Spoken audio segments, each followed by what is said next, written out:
Margaret, last Cian O'Callaghan. Now, I have to say I was worried coming in here in terms of the entire approach of the government on this and how out of touch they are in terms of the problems being faced by renters and the problems in the private rented sector. But hearing the comments from government now, the self-congratulatory comments as if this bill is the answer to all the problems in the private rented sector, overselling a technical change in terms of the provisions around indefinite tenancies. I'm really much more worried. We have to start with an honest analysis of the problems, an honest acceptance of the problems, and an honest analysis of this bill and the limitations of this bill. It is not something to be proud of. This is the sixth piece of legislation in less than 2 years on the private rental sector. That is a sign that the other pieces of legislation have not done the job that was needed. And what we're seeing is, we're seeing temporary measures, emergency measures, the measures that were done in the summer, tying rent increases to the harmonised index, which we all warned at the time would not work as inflation is going up. We're seeing the government behind, out of step on this. And what we actually need is one bill to correct the problems in the rental sector and to give certainty. And several different pieces of legislation is only a way to sow confusion. It actually leaves landlords, tenants, everybody else confused as to what the regulations are in the sector. It's the worst possible way to do regulation and legislation. No government should be proud of coming back in every few months with different bills when you should be coming in once to sort out the problems. It is very clear to me that the government do not understand the pressures faced by renters and do not understand the problems in the sector. I want to say last Cian O'Callaghan was referenced earlier that Dublin is the third most expensive capital city in the European Union to rent. In fact, it's worse than that. Dublin is the third most expensive capital city in Europe to rent, most expensive in the European Union, behind only London and Monaco. Now, I want to, last Cian O'Callaghan, while I'm assessing the bill, I do want to bring in the voices of some renters and some personal testimonies from renters, because I think it is important that we analyse the bill and how it's affecting people in their real life situations. When talking about renters, we're talking often about people on low incomes paying very high unaffordable rents. We're also talking about, increasingly in recent years, people on middle incomes, good incomes, who would like to be able to buy their own home, who are squeezed out of doing that. The average household income now of a first-time buyer is €82,000. That's higher again in Dublin. Households below that level are simply being squeezed out of being able to buy and forced into a rental trap for years. And what happens in the rental sector particularly affects people on low incomes in terms of affordability. So we do need to look at this bill in terms of how it affects renters in that regard. I want to quote from one personal testimony. These personal testimonies are compiled by Dr. Rory Hearn, and I quote, "I just signed a lease to rent a 2-bed house for me and my 2 children. I'm a single parent. It's almost $2,000 per month, and to be honest, I've no idea how I'm going to make ends meet. I'm a full-time, permanent employee and have been renting privately since I was in my early 20s. I've modest savings, but nowhere near enough to even think about a deposit for a mortgage. Let's face it, I've no hope of getting one. I'll be eating into those savings over the next while anyway to make ends meet, and then what? So I'm in the situation where the bank says that I can't afford mortgage repayments of about €1,300, so I pay nearly €2,000 a month in rent instead. It feels so hopeless, and trying to shield the kids from the stress is unbelievably hard." And that personal testimony is something that all of us as TDs will be very familiar with, unfortunately. In relation to rents and this bill allowing for a 2% rent increase when we already have some of the highest rents in Europe, these measures are completely insufficient. And as others have referenced, they will allow for cumulative increases beyond 2%, which people will not be able to afford. And it also will only apply to the parts of the country covered by rent pressure zones. So I do have amendments in to address all those points. And there is only 2 hours for committee stage next week. So whether or not we're even going to get to all our amendments, so that's all that the government have allowed for it. In relation to the rent cap, so we have to look at, and the Minister referenced this in his speech, as have others, the 4% cap didn't work, hasn't been enforced, has been breached in every single county in Ireland. So why then does the government think that if the 4% cap didn't work, that the 2% cap is going to work? We've been told nothing about why this new cap is not going to be breached when the 4% one was breached all over the country. And there has, despite the comments that we've heard from the Minister for Housing on this, there hasn't been enough resources put into the Residential Tenancies Board, and there has been completely insufficient lack of enforcement of the existing rules. Figures released to me by the Residential Tenancies Board showed that in 2020, more than 90% of the investigations conducted by its Investigations and Sanctions Unit related to rent increases over and above the rules allowed for in the rent pressure zones. That worked out at about 225 approved investigations into breaches of rent pressure zones. However, in the year to July 2021, only 28 landlords had received either a written caution or a monetary fine or both for breach of the RPZ rules. Now that's just over 10% of sanctioned investigations resulting in action being taken against landlords, showing how weak that system of enforcement is. And when we look at the alternatives that are needed to the high rents and look at cost rental, and unfortunately the delivery on cost rental to date has been paltry. And it's not really accurate for this government to say, and this government deputies to say, well, we've introduced cost rental, because to be fair, the work on that was done by the previous government, was introduced then, and the work was done by NESC and others arguing for cost rental model for years, and the take-up and the rollout of it has been extremely slow. But look at cost rental, and we heard in the last general election, especially from the Green Party, that if they got into government, we were going to get the Vienna model of cost rental. Look at cost rental rents in Vienna, and look at what they're coming in at. They're coming in at about, for a 2-bed apartment, coming in at between about €650 a month and €750 a month. The newer properties, the newer builds, coming in at about €750 a month. That's a cost rental in Vienna, which we were promised.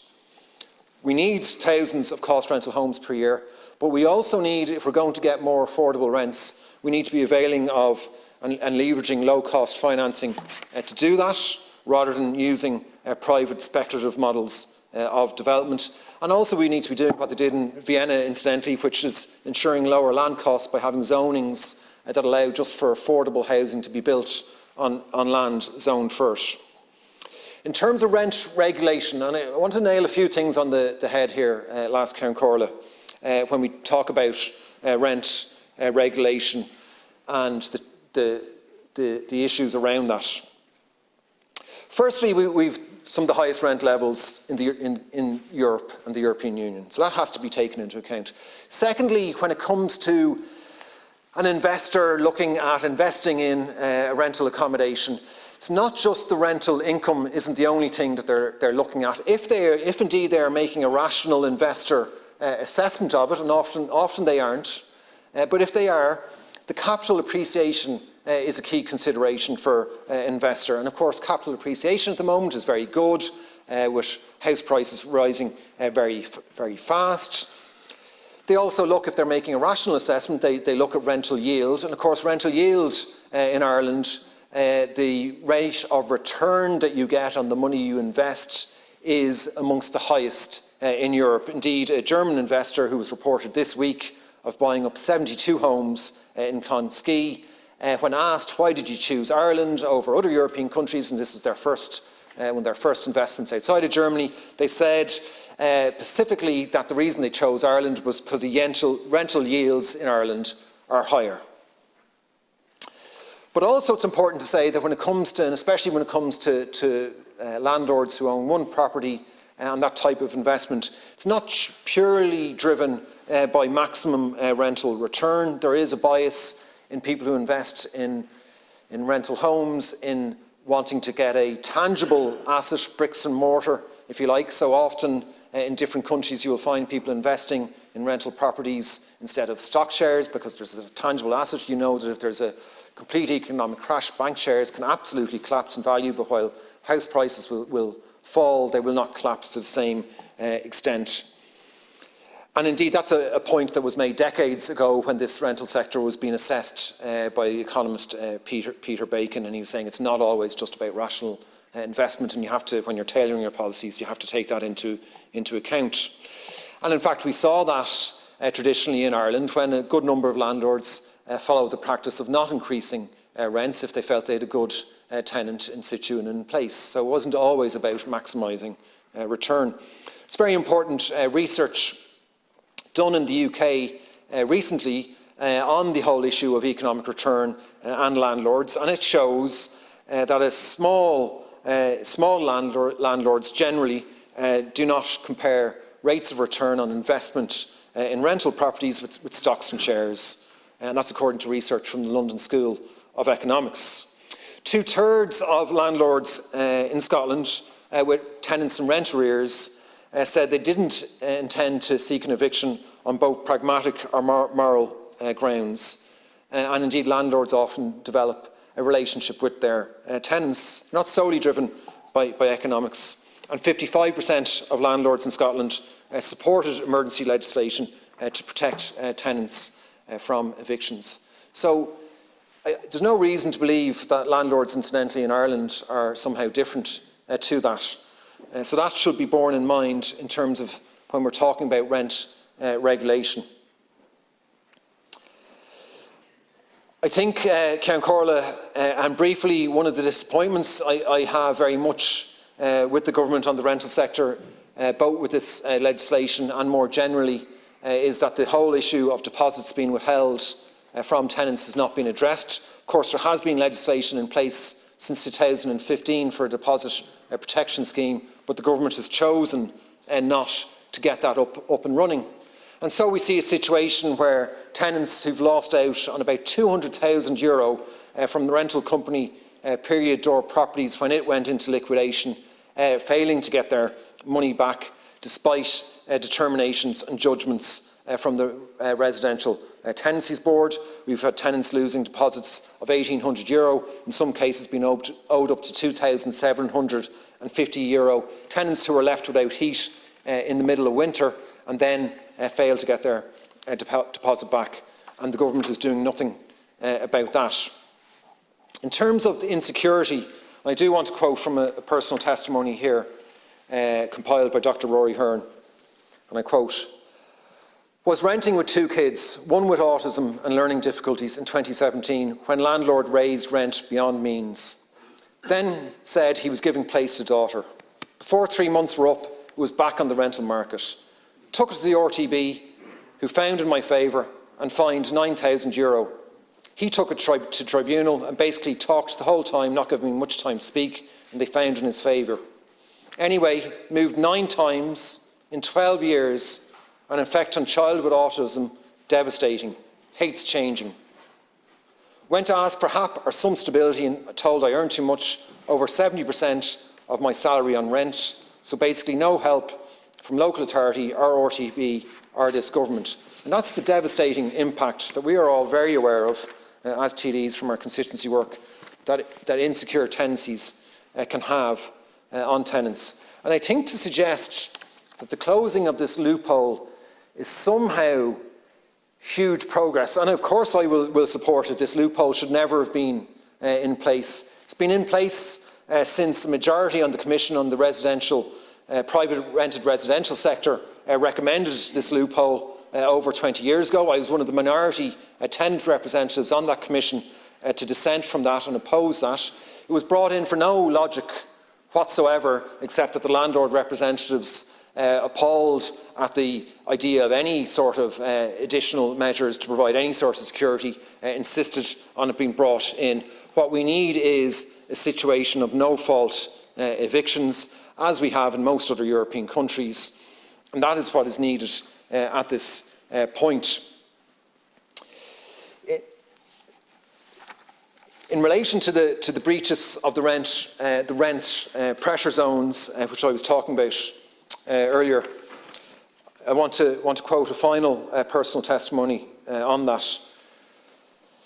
And I quote, "I'm 45, was in a rented flat for over 10 years, the rent from 1,100 to 1,600 euro. I was really struggling at 1,100 euro. I explained to him that the limit for rent increases was 4% per year. His response was, I don't give a, I can't repeat that word, I'll sell it if you don't pay it. I mentioned the Residential Tenancies Board.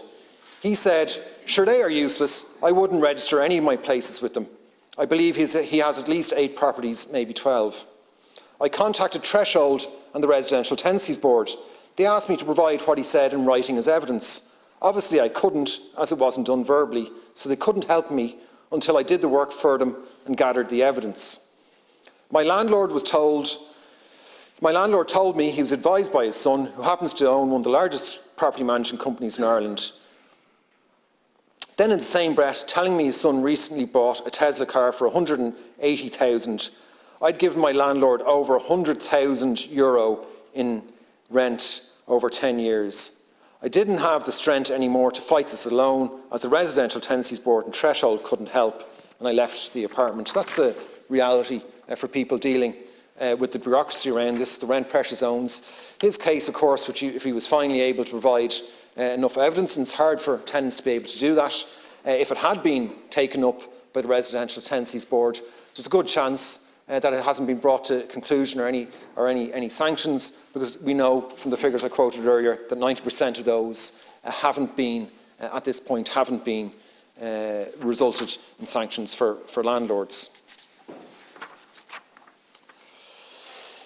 In relation to the bill and the different sections, and I have amendments in on this, which we will hopefully be discussing next week, and I have in section 3 amendments in to bring in 0% increases, and I think anything short of that isn't going to work, as we've seen from recent years and the failed measures to date that have been breached. We need a simple, clear measure, and we need that strongly enforced, and we need that for a number of years to allow for supply to catch up. I also have an amendment in section 3 about gender inclusive language. We shouldn't be bringing bills to this House that are in breach of the United Nations guidelines on gender inclusive language. I've raised this in other legislation as well. The Minister for Housing did respond to me at committee on a separate bill on this during the week, and I appreciate efforts are being made to change the legal definitions so that the legal definitions in our bills are gender inclusive, and that's welcome.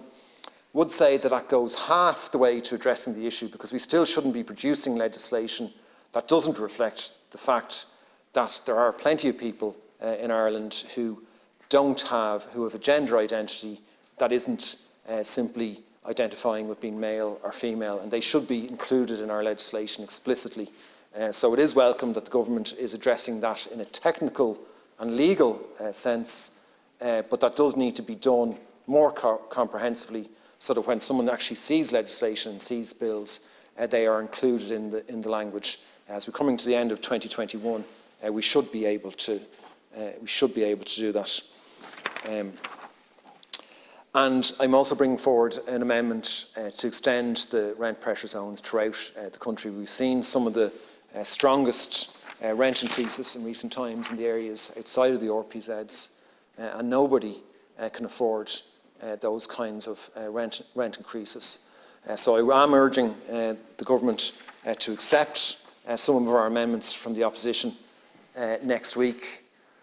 Won't be opposing this bill, because the very limited measures in it are better than them not happening, but we shouldn't be under any doubt that this bill does not go anywhere near far enough to address the very, very substantial pressures that renters are under.